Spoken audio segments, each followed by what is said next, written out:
Hey everyone, John P. here. Today we're going to be talking about 5 things that are changing in the world of watches. These are 5 things that I have picked up on working in the watch industry through delraywatch.com, where of course you can buy, sell, and trade, as well as so many other things that I do not only professionally, but also I'm an avid enthusiast and collector as well. So quite literally, most days I spend from when I wake up until when I go to bed, doing something related to watches, including wearing them. Today, on the wrist, I have a Panerai Luminor Quaranta, which is the 40, which is very cool. I like this. I have it on an aftermarket strap.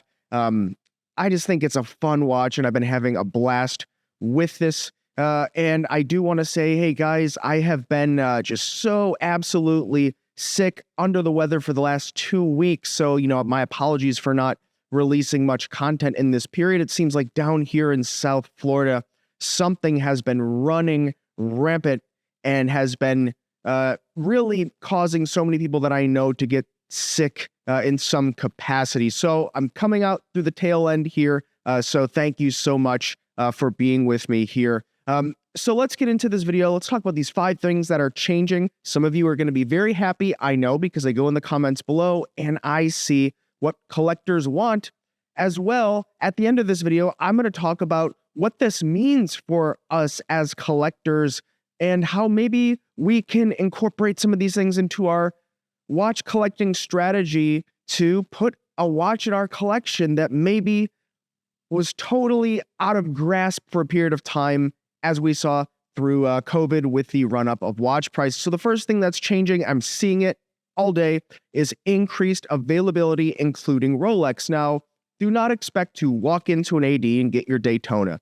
That's not happening. That is not what I'm saying here. Instead, I am seeing many more people get the call for subs. Many more people get the call for Explorers. I'm seeing more people certainly get the call for Oyster Perpetuals, which was always the more attainable Rolex model. And with the colorways, we saw these become ultra desirable, like the Tiffany blue, the turquoise, the coral, the yellow. These have come back down, and there is higher production in not only Rolex with their newer factories and higher increased production, which they say they're trying to meet the demands of collectors. Rolex doesn't want people to dislike the customer experience. That doesn't make sense, right? They want people to be able to realistically, even if they have to wait, get the watch that they want. But I'm also seeing this from other brands increase production to meet the demands. Saw it with Vacheron, and unfortunately the demand's not there like it was with the overseas from kind of the trickle over from the Nautiluses, the Aquanauts, the Royal Oaks, so on and so forth. So increased production, brands that were making the hot watches were trying to meet that, and now we're starting to see that come to fruition.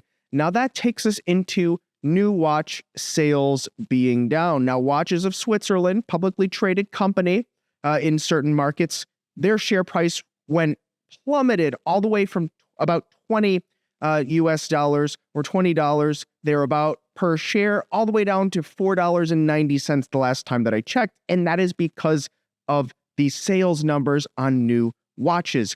We're also seeing, because sales are down, some of the brands that maybe don't try very hard to protect their brand image, they're starting to dump a little bit on the gray market, dump a little bit to the watch clearance places online that I'm not going to name them, but you get it.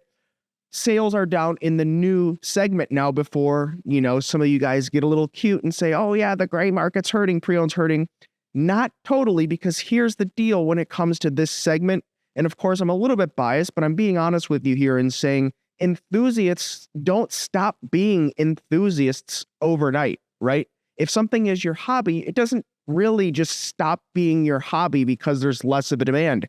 Casual buyers and the people that were not enthusiasts, sure, they've come back, but what this has done is increased additional entry points for those that were pushed away by people willing to pay more, and these are the enthusiasts. So sure, new watch sales are down, but pre-owned seems to be, at least from my point of view and perspective, relatively stable, with the exception of the ultra high end and some of the blue chip brands that went through the roof come back down.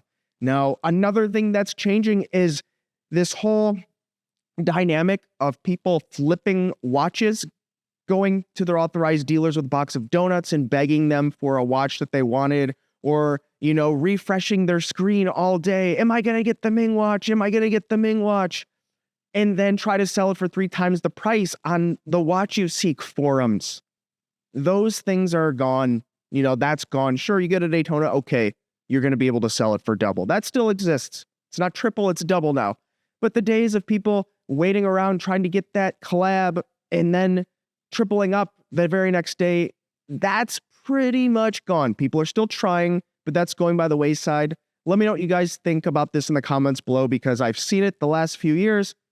A lot of longtime enthusiasts and collectors didn't like what was going on because they wanted to buy the watch and they didn't want to get ripped off. Go figure. Who wants to get ripped off? Now, that takes us into another thing that I see happening, and I think brands are going to have to do things like this to sell new watches more, or at least to try not to be losing compared to where they were. That's going to be collaborations, collabs, executive designers as well, right? Just announced there was a Peter Speak of Peter Speak Marin, the independent watch brand that makes some really nice, attractive watches. He just designed a watch, a Perpetual Calendar for Frederic Constant, a brand that saw a big come up, a lot of followers, a lot of affordable alternatives to hot integrated designs from Frederic Constant we saw. Now they're getting a little creative, a little crafty with it, and you see it from other brands as well. MB&F's pulling in Elaine Silberstein, so many other collabs.